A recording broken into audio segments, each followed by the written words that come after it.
So I tried to steal your thunder earlier, I apologise. This is now your paper, the private sector PLC partnership.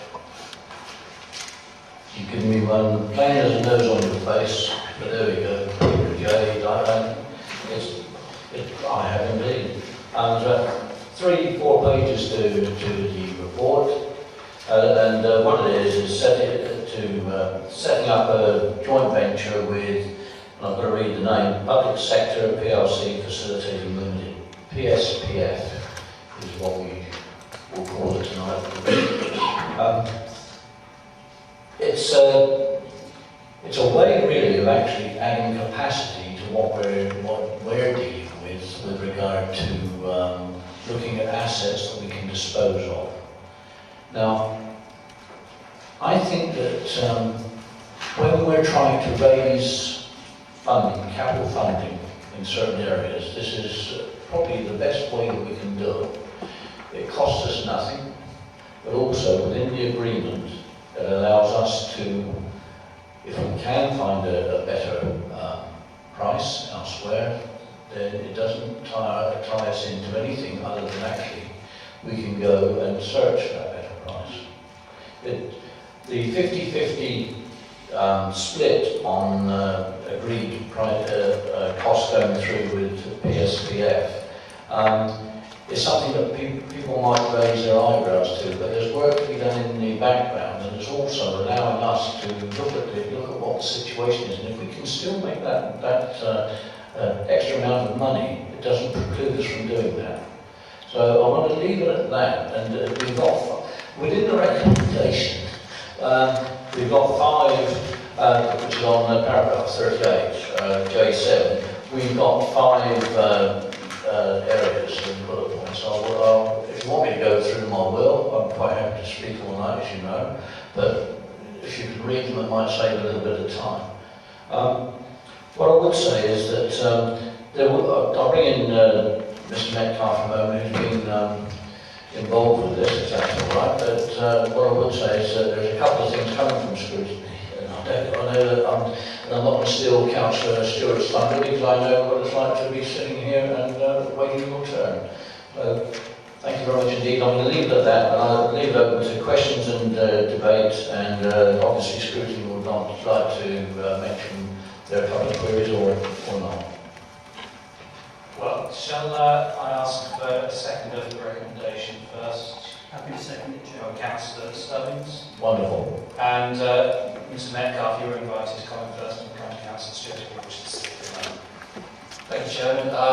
Councillor Stevens has summed up the proposition as set out in the paper. I think probably 2 or 3 comments I would make in addition. Firstly, this does give us added capacity to look at our portfolio in a creative way and in a different way. And whilst we might ultimately choose to go to disposal, one of the things that I'm very strong on and want to try and push is trying to generate additional revenue from that portfolio. However, we can create that, because we are revenue poor as a local authority, so if we can create something that generates us revenue, then I think that's positive. I understand there may be some concerns about it being 50-50 split, but we're getting a huge amount of technical, professional and other advice from our partner in this particular joint venture. They can bring that to the table. If we were wanting to do the same thing ourselves, we'd have to go out and buy an outsource that wanted to provide that particular service for us. They're bringing that to the table as part of some of their initial feasibility work. So we'll do a lot of feasibility studies first, which is at risk to them, although we will contribute to that. And only once we've had a look at the feasibility study will we then decide whether or not that project should go forward. So there is still, the council still has the opportunity to say, actually, we don't like the feasibility study, we don't like the return on that way. So we'll deal with that particular property in the more traditional way of disposing of what we need to it. So a lot of what we're setting out here is at little risk to the council until such point as we push the button and say, yes, let's go for it. And at that particular point, the proposed partner also has access to capital that they can bring to the table to help make things work and to help bring things forward. So we're giving ourselves capacity, giving ourselves access to capital, giving ourselves much needed resource to help take things forward, while we're not losing control of our property portfolio until such a point as we agree the scheme on what it's scheme forward. So I think it's an extra string to our bow, if you like, in terms of trying to generate revenue that we need to continue as an organisation. Thank you. Yes, I mean, I've obviously asked a few questions about this, and this appears to be a scheme that retains council control over matters, and in a simplistic way, we do not need to go with anything where the 50% would be any less than the 100% that we could secure by our own offices. So it seems, as Dean, the recommendation says, it's simply there's an additional option for us to do something perhaps a little more creative we could not do within the organisation. So, Councillor Stone. Thanks, Chair. I think you just used the word creative, which I think is very important here, and it's very important that this is understood not merely as a proposal that brings forward a means by which we can dispose of our assets. It's a proposal which brings forward options that are open to us in terms of the proper utilisation of our assets. And as Mr Metcalfe just mentioned, there are certainly some assets which the Council currently holds which potentially are not being realised fully in terms of what they might generate for us. And I had the privilege of meeting with one of the representatives of PSPF when they first came down with this proposal, and I was convinced that the level of expertise that they have, the potential of bringing to the table in regard to this is quite considerable. And I was also persuaded by the potential that they have for generating extra funding towards projects which the Council may wish to take part in. So I was certainly persuaded by that, Chair, and I would just like it to be mentioned very fully here in the Chamber today, so that nobody gets hold of the wrong end of a stick here. We are not giving away the service or the option of being able to realise our assets fully, either in terms of disposal or in terms of utilisation. We are merely entering into a partnership, a joint venture with a company which specialises in this area, and that we will, by doing that, make full use of our assets. Thank you, Chair. Thank you. No, I was just seeing if there are any other executive members who wanted to speak. Councillor Fuller.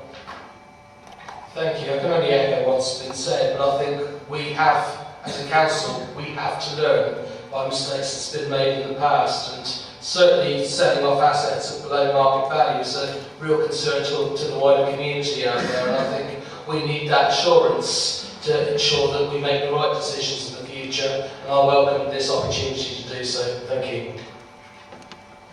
Thank you. And I think Councillor Stewart, you were hoping to say something. The comments under C of the paper that I submitted highlight the scrutiny views. It would be fair to say there was a little bit of surprise in scrutiny because they didn't quite understand what was happening here and had fairly short time to kind of get into it. But as Councillor Stubbs has highlighted, I think it's seen as an opportunity and a very practical approach. There was one quick question was about the period the partnership would be in place for, but I suspect that's not a finite date on that basis.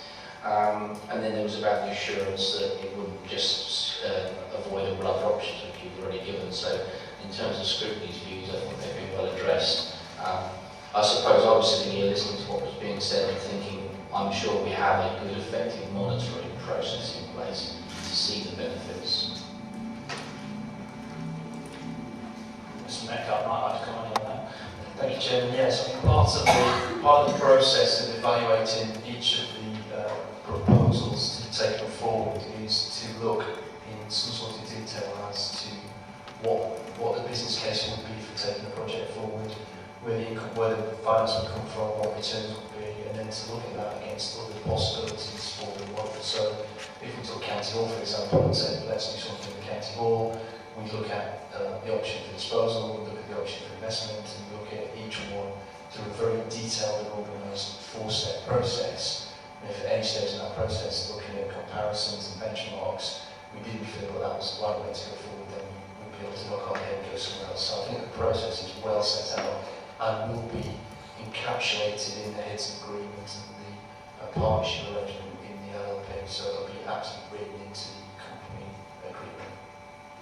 I'm grateful, Chair. Thank you. saw the pen of the county press moving there. I don't think there's any suggestion that we are getting rid of county board.